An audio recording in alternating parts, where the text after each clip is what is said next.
Amigos de Digital TV Perú, les saluda Reinaldo Aragón y es tiempo de hablar.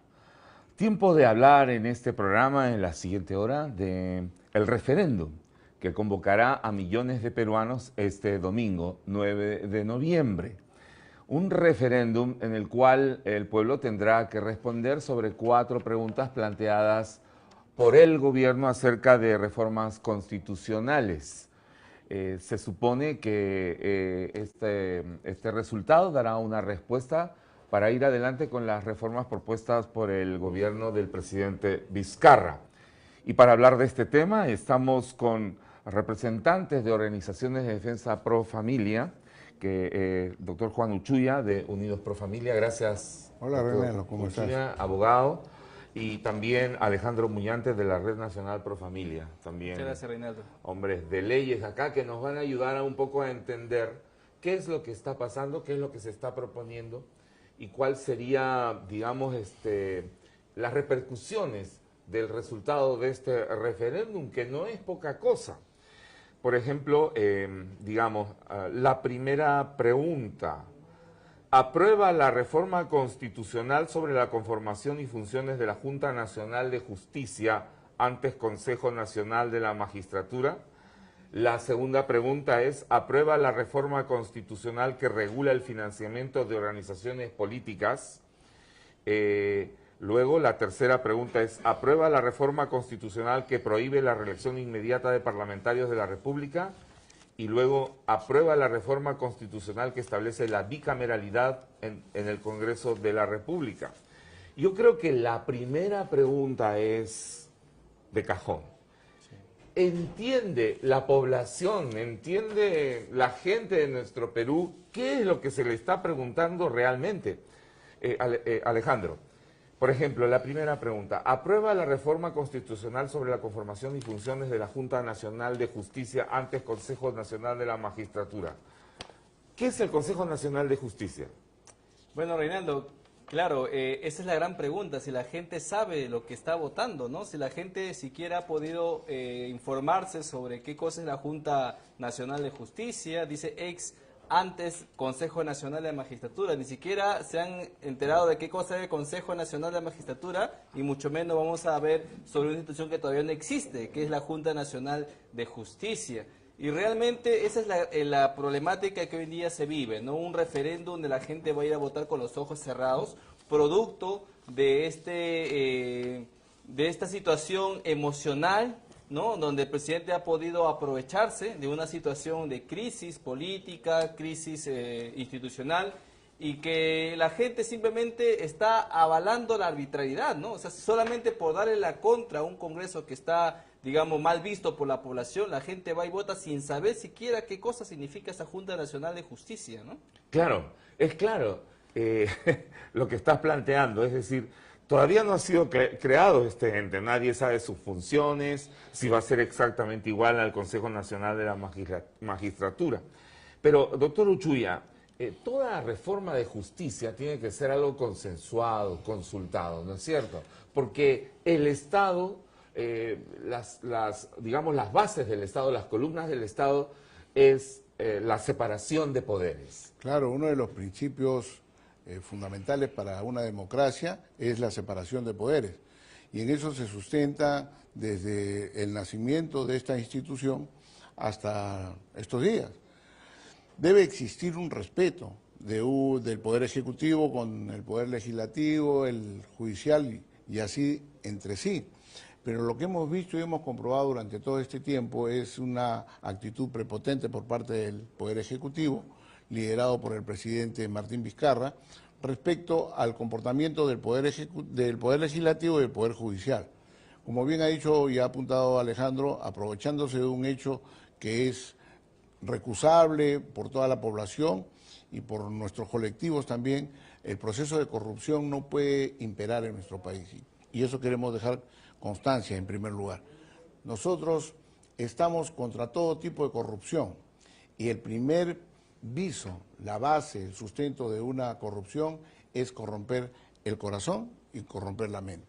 Cuando la mentira trata de imponerse por encima de la verdad, ese acto es el más lesivo de corrupción que puede existir en la mente de los jóvenes, de los niños y de los adultos. Y eso trae graves consecuencias para una sociedad. A partir de ahí queremos hacer este enfoque. En primer lugar, las reformas constitucionales están establecidas en la propia Constitución. Hay un mecanismo por el cual se ha predeterminado que una Constitución puede reformarse parcial o totalmente a través de ese mecanismo, o a través de la convocatoria de una Asamblea Constituyente con el poder para poder dar una nueva Constitución. Esto no se ha dado. Primera vez que vamos a tener la transformación, el cambio parcial de una Constitución a través de un referéndum. Es la primera vez. En la historia republicana del Perú que mediante un referéndum se intenta cambiar la Constitución. Cambiar la Constitución. O reformarla, ¿no? Sí, porque hemos tenido durante los últimos tiempos dos referéndums, ¿no? Uno para establecer el uso de los fondos del FONAVI y el otro para establecer el tema de las regiones, cuando se quiso unir 2 o 3 departamentos en una sola región, lo cual fue rechazado también por la población. Que se llamó las macrorregiones. Las macrorregiones, ¿no? Entonces, este referéndum tiene ese objetivo, pero detrás del objetivo constitucional, legal, democrático, hay un trasfondo político. Y el trasfondo político es el siguiente.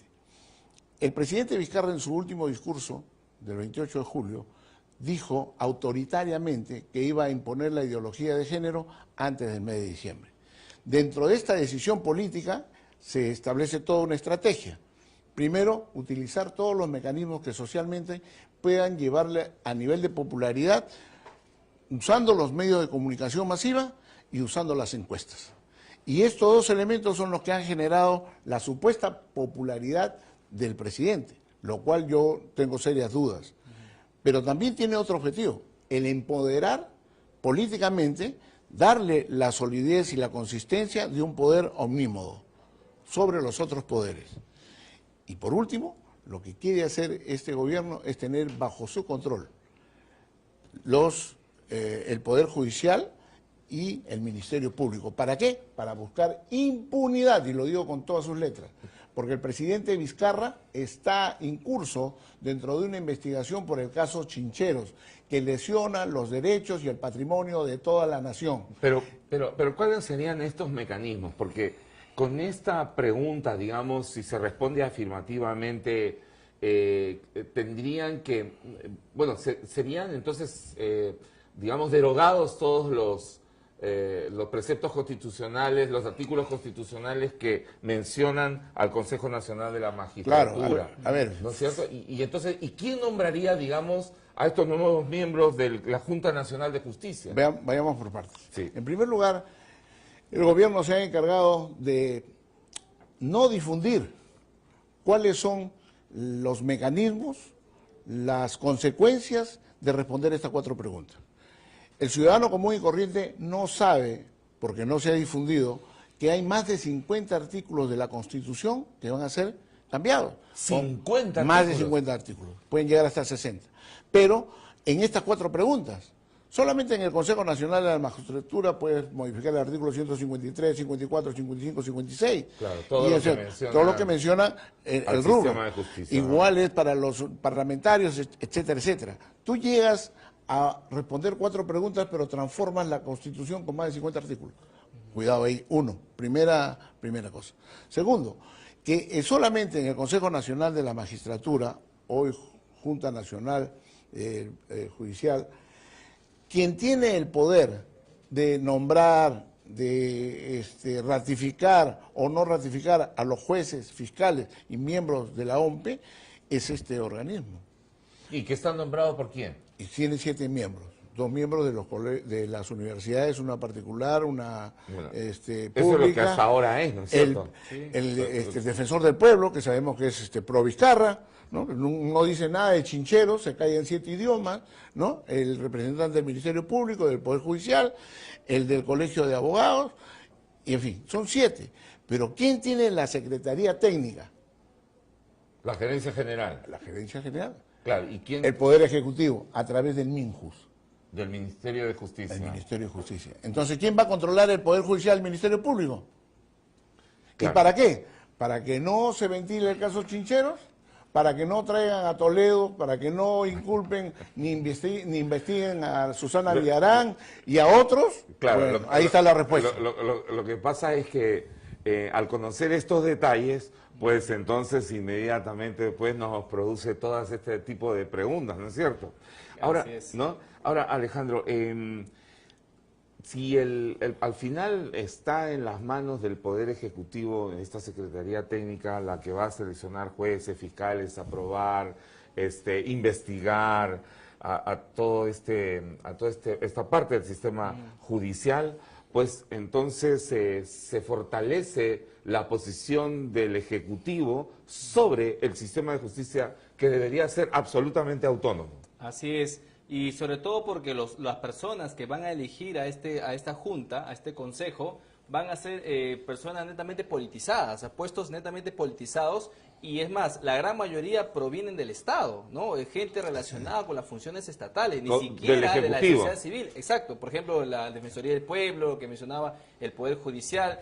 Y la sociedad civil prácticamente ha sido dejada de lado, porque solamente ahora se pone a dos personas que provienen de las universidades, pero antes no, antes el Consejo Nacional de la Magistratura provenía de la Universidad Pública, Colegio de Abogados, Colegio de las universidades privadas, y tenía mucha mayor participación de la sociedad civil. Hoy en día esto se corta, ¿no? Se le disminuye, se le quita el poder para ofrecérselo a entes politizados. Ahora bien, ellos son los que van a elegir, no son ellos la Junta Nacional de Justicia, ellos son los que van a elegir y por mayoría van a elegir a los consejeros que más se adecúen a su agenda ideológica o política. Y estos van a elegir a los magistrados que van a designar a los jueces y fiscales también pues, acorde a esa ideología. Y eso es lo preocupante, porque ellos van a estar en un puesto, ¿no? Designando jueces, fiscales, fiscalizando incluso hasta su labor, ¿no? Y lo que vemos hoy en día, pues que los jueces y los fiscales están siendo adoctrinados en una ideología tanto de género como también pro-comunista, pro de izquierda, progresista. Solamente vayamos a la página del Poder Judicial y vamos a ver, por ejemplo, la Comisión de Género, que se encarga de capacitar a los jueces y fiscales en temas relacionados de administración de justicia con perspectiva de género, le dicen. Tenemos a una asociación de jueces que también promueve junto a PRONSEC y Planned Parenthood el aborto, los derechos reproductivos. Tenemos el Colegio de Abogados, la Comisión de Género. Entonces tenemos a un Poder Judicial ya enquistado por esta ideología. Temas inclusive que son constitucionales, ¿no? Como el derecho de los padres de familia a participar activamente en la educación de sus hijos. Así es. Entonces cuando nosotros vemos esta situación actualmente de facto, ¿no? Que ya prácticamente la ideología está imperando en nuestro sistema de justicia, vemos que ahora simplemente esta es la perfección de ese sistema. Ahora los jueces van a estar alineados a un sistema ideológico, van a estar allanados a una colonización, digamos, de nuestra política, porque vemos que hoy en día, por ejemplo, los organismos internacionales son los que dictan a nuestros jueces cómo tienen que administrar justicia. Esto prácticamente se va a perfeccionar con esta Junta Nacional de Justicia. Recordemos, estimado Reinaldo, que en Guatemala también se instaló lo que se llama la Comisión contra la Impunidad en Guatemala, el CICIG, producto de los guatemaltecos se sentían incapaces de poder contrarrestar la corrupción en su país. Y entonces dejaron que un organismo de la ONU venga, se implante en su país hoy en día, y ellos son los responsables de propagar la ideología de género en su país. Eso es lo que realmente quieren hacer con nuestro país. Es una injerencia extranjera, digamos, que ya va a ser oficializada, porque si los organismos internacionales intervienen sobre lo que dice nuestra Constitución, sobre lo que dicen nuestras leyes, entonces mejor que venga uno de ellos a gobernar.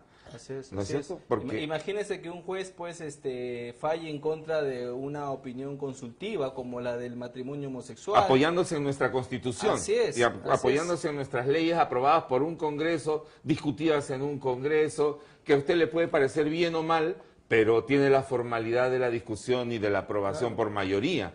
Porque la democracia, pues, es la aprobación por la mayoría. O sea que ahora un juez podría incluso ser sancionado bajo esta óptica. Si defiende nuestra Constitución tal cual está escrita, puede ser sancionado, destituido, por no apegarse digamos, al patrón que ellos quieren imponer a través de esta Junta Nacional de Justicia.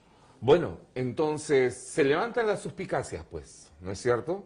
Es que lo que pasa, Reinaldo, sí. es que tenemos que entender que si un gobierno se encuentra allanado completamente a la ideología de género, nada de lo que resulte de sus maniobras puede resultar positivo para la población. Siempre van a querer jalar agua para su molino mediante estas reformas. No debemos ignorar, no debemos subestimar este tipo de maquinaciones porque así empezó también en otros países. Claro, está el ejemplo de otros países y eso hay que tomarlo en cuenta. Nosotros como ciudadanos debemos informarnos de lo que está ocurriendo, ¿no? De lo que puede ocurrir en el Perú, de lo que ya está ocurriendo y de lo que ha ocurrido en otros países cercanos a los nuestros. Ahí está Argentina, está Uruguay, está Chile, ¿no? La lucha que se está realizando en Colombia, en Ecuador. Y bueno, pues hay que estar informados. Pero usted sabía entonces que se iban a derogar más de 50 artículos constitucionales, si es que se aprueba esta primera pregunta. O las 4 preguntas. Claro, las 4, perdón, ¿no es cierto? Para nosotros como parte de la sociedad civil Sí. somos conscientes de que nuestro sistema de justicia necesita reformas, ¿no? Reformas profundas. Claro, de eso habría que Así es. partir, ¿no es cierto? Ha habido una crisis tremenda, ¿no es Sí, cierto? claro, reconocemos esta crisis, reconocemos, porque sabemos que el sistema está manejado por seres humanos imperfectos, ¿no? Y de una u otra manera tiene que salir a un acto de corrupción. Y ha Los habido, actos y ha de habido corrupción tienen que ser lenidad, ha sancionados. habido. Así es. Lenidad en sancionar la corrupción. Exacto, si algún magistrado del CNM ha sido captado en corrupción, se le ha sancionado, que es lo que corresponde. Pero ¿por qué tenemos que eliminar una institución que estaba funcionando bien? En todo caso, si las personas son los que desprestigian la institución, entonces tampoco no deberíamos tener sistema presidencialista. Pues ¿cuántos presidentes corruptos hemos tenido? Y por eso vamos a quitar el sistema presidencialista y volvernos una monarquía, sería absurdo. Claro. Entonces, en este caso, nosotros no nos oponemos a una reforma política de la justicia, ¿no? Pero no queremos una que venga exclusivamente de la prepotencia de un presidente. Toda reforma de justicia tiene que ser fruto del consenso entre los poderes del Estado, tanto ejecutivo, legislativo, judicial, como también la sociedad civil. Esa es una reforma que realmente sería buena, una que se prepare con tiempo, con precisión, con un mayor análisis, no una que ha sido preparada en 2 meses. Los que fundaron nuestra nación, nuestro Estado, diseñaron el Estado con un equilibrio de poderes, ¿no es cierto? es. Para que ninguno prevalezca, para que cada uno controle al otro. El poder judicial, el poder ejecutivo, los entes electorales y sobre todo el sistema de justicia que debería ser absolutamente autónomo y respetuoso de las leyes aprobadas, ¿no es cierto? El Ministerio Público que actúa a nombre de la gente para acusar a los presuntos responsables y el juez que decide ante las acusaciones del Ministerio Público y de la defensa planteada del acusado. Pero pues vemos lo que está pasando, así que esta pregunta hay que al momento de contestarla hay que revisarla bien. Yo te diría una Sí. cosita, agregando a lo que ya se Sí, ha dicho. doctor Utrilla. Cuando decía que el presidente Vizcarra tiene como objetivo implementar la ideología de género sí o sí, es por un hecho que debe recordar la población. Cuando se le dieron a Pedro Pablo Kuczynski, su jefe, ¿no?, el partido del actual presidente, ellos quisieron imponer la ley Mordaza, el decreto legislativo 1323, mediante el cual se penalizaba a toda persona que se oponga a los mandatos que se están dando ya en algunas entidades del Estado. Y sobre todo para decir que no se puede recusar el hecho de que los niños nazcan sin sexo, que el sexo no existe, que el sexo se construye social y culturalmente. Si se dice esto dentro de una prédica, o tú eres funcionario y todo, te hacías pasible de una penalidad de 3 hasta 8 años. Ellos necesitan cambiar y capturar el Ministerio Público y el Poder Judicial para poder implementar y hacer efectiva esta ley Mordaza. Y lo hacen, ¿por qué? Porque ya han impuesto, como bien ha dicho Alejandro, oficinas para cambiarles el chip a los magistrados. Tú estás diciendo, por ejemplo, que la prensa no se está dando cuenta que de aprobarse leyes tipo esta 1323, que criminaliza la crítica, la oposición, la objeción, prácticamente se estaría terminando con la libertad de expresión, Pero la libertad de creencia. la libertad de expresión Sí. está conculcada hace tiempo. Ajá. Porque está en manos de 2 o 3 personas que tienen el control de todos los medios masivos de comunicación y que han reclamado los impuestos que nosotros pagamos para que ellos puedan tener publicidad del Estado, para hacer genuflexamente asequibles a todo lo que le pide el Ejecutivo. Pero, por ejemplo, si esto ha sido contra un proceso de corrupción, voy a hacer dos preguntas.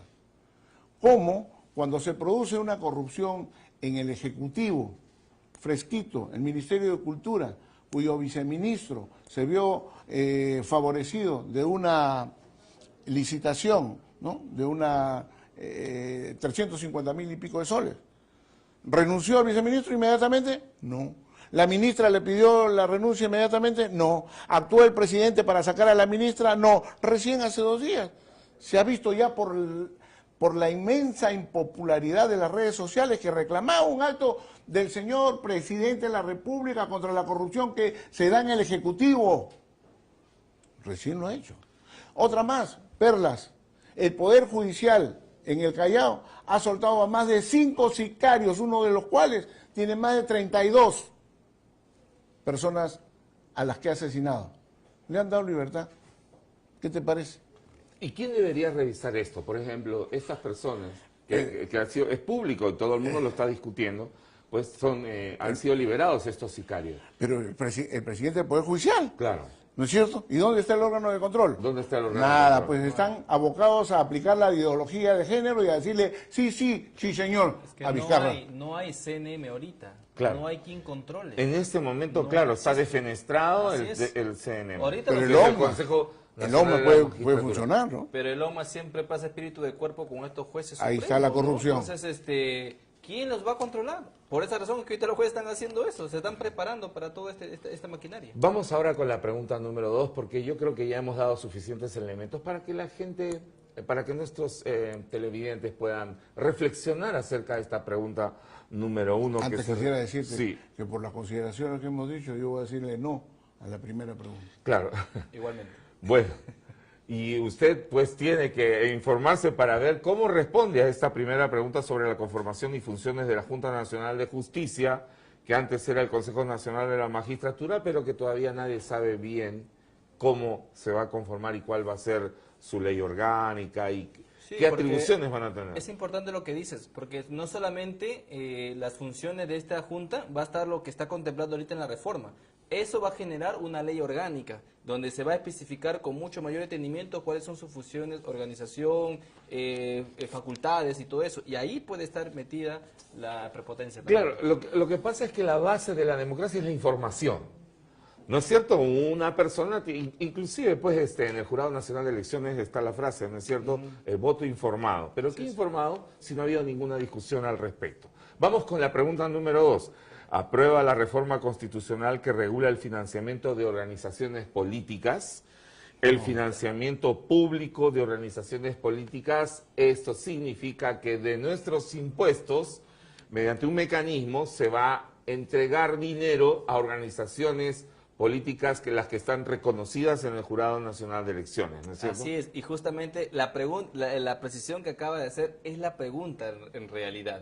La gente dice, ¿no? Y se revisa va a revisar la cédula este domingo, es decir, aprueba la reforma del financiamiento, pero ahí ni siquiera dice qué tipo de financiamiento, cómo va a ser, quién lo va a pagar, no lo dice nada. Pero si la gente supiese que esta reforma lo que va a hacer es traer como consecuencia que los impuestos de todos los peruanos se paguen las campañas políticas en los medios de comunicación de todos los partidos, y no solamente los partidos, sino también sus locales partidarios, la planilla de sus trabajadores, porque también eso se va a destinar. Entonces, ¿qué persona, digamos, con todos los sentidos, podría aprobar esta reforma? Nadie, porque ¿por qué si tanta carencia que tenemos en nuestra población, el sistema de salud, el sistema de educación tan paupérrimos en tantos lugares de nuestro país, que todavía nos demos el lujo de destinar recursos públicos para financiar a los partidos políticos?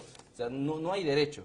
Pero, sin embargo, eso no se está precisando en esa pregunta. La gente cree que sí, perdóname, partidos políticos que se alquilan, se venden, se traspasan. Así es, que son negocios personales, los alquilan, llaman a invitados y pues, finalmente cuando llegan al poder tienen que pagar un porcentaje de lo que ganan. O sea, eso realmente no se puede permitir, ¿no? El problema es que pueden, digamos, dentro de todo, cada uno lo que haga con su dinero es responsabilidad propia, ¿no es así? Sí, pero claro. Pero esta es plata de todo el pueblo. Y Vizcarra cree y tener el derecho de agarrar, meterte la mano al bolsillo y de repartir como quiere, como padrino. El Ejecutivo está promoviendo que el dinero público sirva para financiar a los partidos, que ahora, pues, si se siguiera una línea más o menos lógica, son los cuestionados.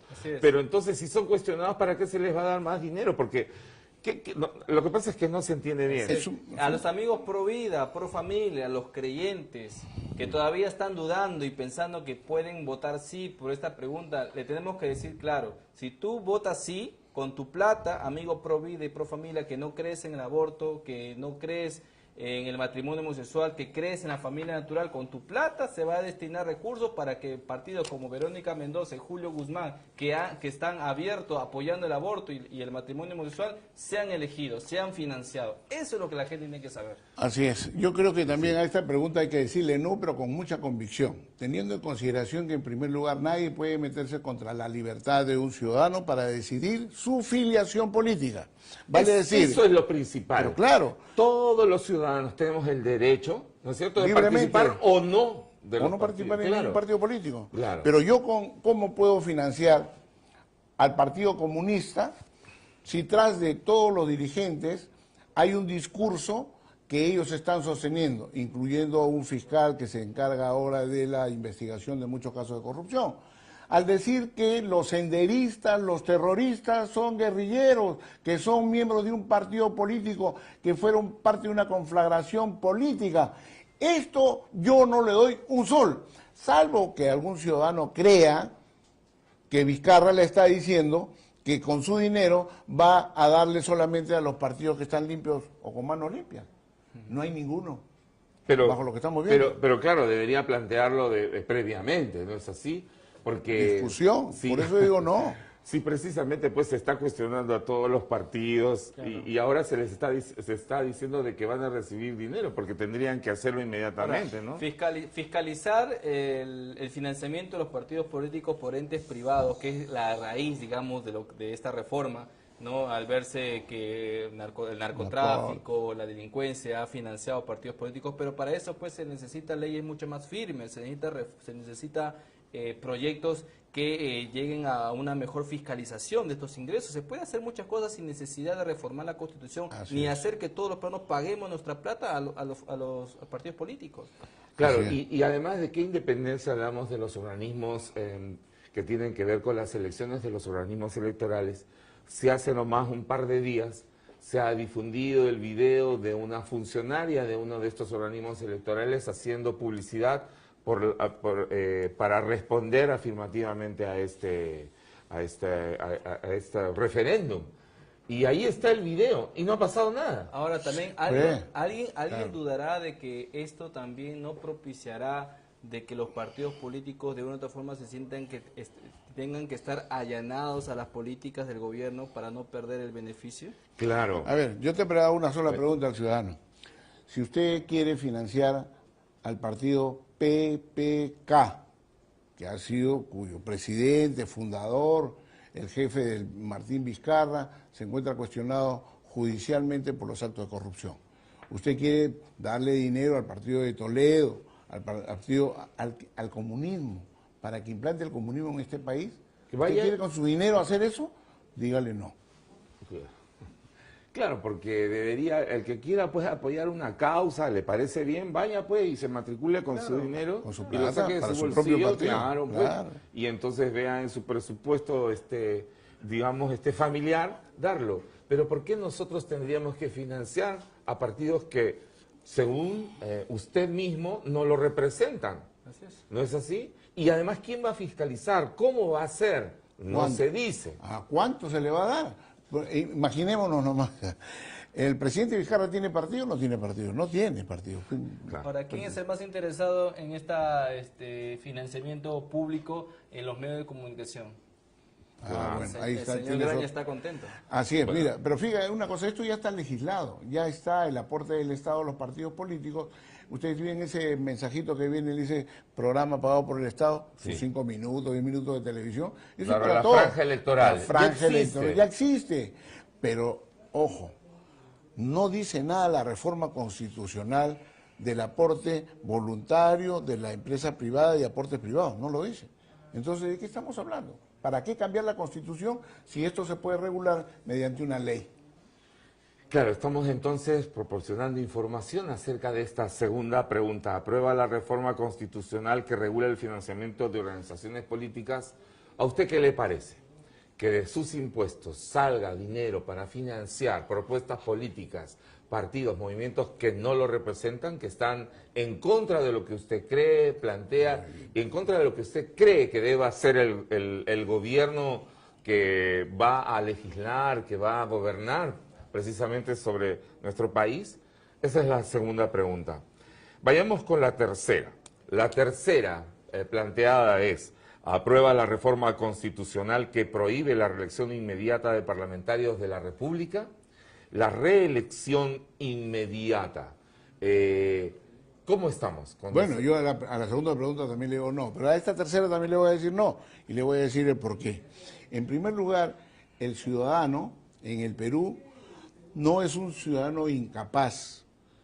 El presidente Vizcarra no puede pedir la interdicción de los ciudadanos y convertirse en nuestro curador al decirle no votes, no reelijas a determinado congresista, porque la soberanía ciudadana se sustenta en eso, en la libertad de poder elegir y ser elegido, y de elegir a quien quiero. Y esto es fundamento de toda sociedad democrática. Lo que pasa, Alejandro, es que deberíamos tener más cuidado al momento de elegir a nuestra gente, ¿no Así cierto? es, sí, O sea, claro. informarnos mejor de quién es quién, ¿no es cierto? Y si alguno de los parlamentarios que llegan a ser electos, pues han cometido delitos previamente a ser elegidos y lo han ocultado, pues todo el peso de la ley sobre ellos. Y Lo que eso pasa es que no falla. está ocurriendo. Eso es lo que falla. Eso es lo que Se falla. está dejando postular a gente con procesos judiciales y luego también estamos viendo que los que están siendo desaforados precisamente son los nuevos. Pues. El Comepollo, el Arrobacable, todos son congresistas novatos. Claro, ¿no? son... Entonces, la gente tiene derecho a votar porque quienes mejor lo representa. Claro, Y si a usted tenemos no le que- gusta, sí, no vota, pues, y se exacto. acabó. Si no quieres que nadie vote, pues, por Luz Salgado, no sé, Galarreta, pues, haz tu campaña para que no voten por ella. Claro. Pues, o sea, que la gente ejerza su libre voluntad. Ahora, ¿por qué algunos dirán, no, pero ¿por qué entonces el presidente no se reelige? ¿Por qué los alcaldes no se reeligen? Bueno, pues lo que tenemos que decirle es que ellos realizan, tanto el presidente de la República, el gobernador regional, el alcalde, y estas autoridades realizan una tarea ejecutiva. Ellos manejan presupuesto. En cambio, los congresistas lo que hacen es ejercer la representación política para crear o para legislar. Ellos no manejan presupuesto. Entonces, ellos son representantes del pueblo y yo tengo derecho a votar por quien realmente me represente. Y para los que consideran importante saber si sus representantes van a defender, por ejemplo, los derechos de la vida, ¿no? Y de la familia, pues deberíamos saber cuáles son las creencias de cada uno. Pero por supuesto, para eso están los partidos políticos. Esta decisión y esta consulta atenta contra la existencia de los partidos políticos, toda vez que los partidos políticos son aquellas instituciones que expresan la voluntad ciudadana organizada bajo un ideario, organizada bajo un plan de desarrollo, un plan de gobierno, y elige sus personas que lo representen. Pero no puede venir una tercera persona del Ejecutivo y decirle, oye, ¿sabes qué? No quiero que vayan los tuyos, no me interesa. Elige otros nuevos. Quiero tener un parlamento de nobles, que sean nuevecitos todos. ¿Para qué? Para manipular. Ajá, esa es una consideración que hay que tener. El primer Villanueva dijo, prefiero congresistas novatos no experimentados que me pongan trampa. ¿Trampa qué? Bueno, O sea, está, pues. Claro, imagínese. cayó por su propia boca, Exacto. digamos. Ahora, Sí. vemos un caso práctico y para tomar dos nombres, dos ejemplos, que siempre es importante refrescar a veces la memoria, ¿no?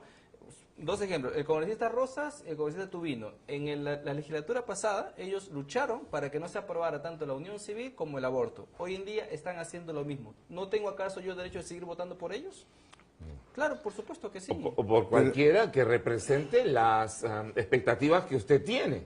¿No es cierto? Usted tiene que tener la mayor libertad para elegir a quien considere. Pero nos está ganando el tiempo y vamos con la otra pregunta. Entonces, a la pregunta tercera hay que También tener dijimos, ¿no? esa reflexión que usted debe hacer, usted que nos está viendo. Y la cuarta pregunta es, ¿aprueba la reforma constitucional que establece la bicameralidad en el Congreso de la República? Y esto, pues, considera que 130 pasarán a ser 180 congresistas, 130 diputados y 50 senadores. Sí, bueno, en esa parte coincidimos con Vizcarra, ¿no? Pero no coincidimos bajo los mismos temas. Él dice no, pero porque no se aprobó la paridad de género, no, la ideología de género en esta reforma constitucional. Nosotros le decimos no porque esto va a significar mayor gasto público y porque los senadores van a ser elegidos al dedo, según en proporción a la cantidad de votos que obtuvo el candidato presidencial. Esto podría conllevar a que, por ejemplo, los dirigentes de los partidos sean los que elijan quiénes van al Senado y quiénes no, y no nosotros los ciudadanos. ¿Por qué podemos permitir eso? Nosotros tenemos que elegir quiénes son los que van a ir al Parlamento a representarnos. A ver. Este es un tema escabroso. No, es sumamente claro. Solamente para agregar en el punto anterior, la experiencia es mala. Las grandes sociedades se guían por los hombres experimentados. Dejar de lado la experiencia nos lleva a tener gente inexperta en el manejo de la cosa pública. Por esa razón le digo no a la tercera pregunta. Pero voy a la cuarta. Hemos venido después de la reforma de la Constitución de 1993 a un nuevo sistema. Salimos de la bicameralidad a tener una sola Cámara. Y hemos experimentado lamentablemente que no es tan eficiente como la anterior. ¿Y por qué? Por la composición de las personas. Nosotros hemos visto que un parlamento requiere de eficiencia, requiere de competencia, requiere de gente experimentada, que conozca no solamente de la cosa pública y de la legislación, sino que además sea honrada. ¿No es cierto? Ahora, tenemos 130 legisladores, aumentar a 180, ¿es un gasto que justifica, que cambia la composición, la eficiencia y la competencia? No, porque los requisitos que se han puesto y se han aprobado en esta propuesta son los mismos.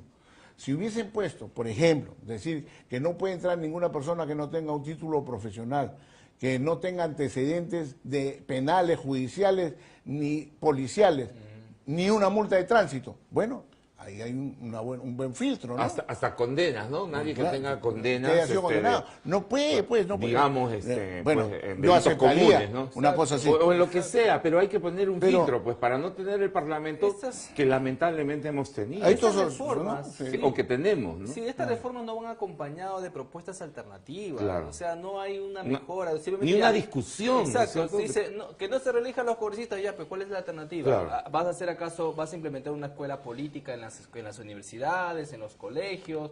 ¿Vas a crear programas de concientización para que la gente pueda votar mejor? Nada de eso. Solamente puro populismo. O sea, esto es vacío. Bueno, tenemos pero que dar... Sí. Pero es un engaño, yo quiero decirlo claramente. Así es. Porque dice, yo no quiero que estén los mismos políticos. Pues va a tener 50 más de los mismos políticos. Porque uno de los requisitos es tener experiencia o como diputado o sea, van a hacer lo mismo. Yo quiero hacer un llamado a todos los que nos ven para que investiguen, escuchen a los más respetados, digamos, constitucionalistas, periodistas. Hay algunos que ya están escribiendo desde la crítica acerca de lo que va a pasar. Y nosotros agradecemos la presencia también de estos destacados abogados, Juan Uchuya de Unidos Pro Familia y Alejandro Muñante de la Red Nacional Pro Familia, por expresar su posición frente a esto que va a ser fundamental para la marcha de nuestro país, este referéndum del próximo domingo 9 de diciembre. ¿Y usted cuál va a ser su respuesta a cada una de estas 4 preguntas? Usted va a decidir porque es ciudadano del Perú y va a acudir a votar. Así que hágalo conscientemente, infórmese bien. Esperamos que este programa haya contribuido a esta información. Gracias por habernos acompañado. Muchas gracias. Ha sido tiempo de hablar aquí en Digital TV Perú y estaremos hasta la próxima.